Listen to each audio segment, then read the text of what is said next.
ഇന്ന് നമ്മൾ Zumba ഡാൻസുമായിട്ടാണ് class തുടങ്ങിയിട്ടുള്ളത്. കുട്ടികൾക്ക് വളരെയേറെ ഇഷ്ടപ്പെട്ട ആക്ടിവിറ്റി ആയിരുന്നു അത്.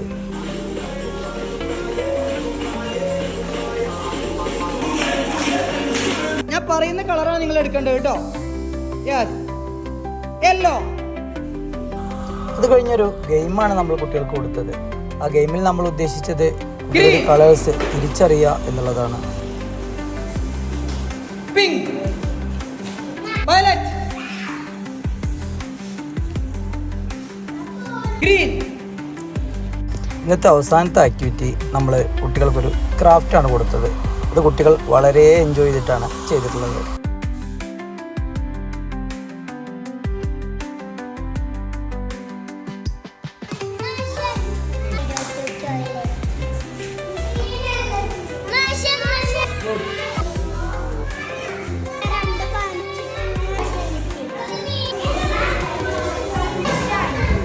നാസ്ബിൻ നൂറിന്റെ ഫിഷാണ് ഇത്. ഇതെന്ത് ഫിഷാണ്? ഇതെന്ത് ഫിഷാണ്?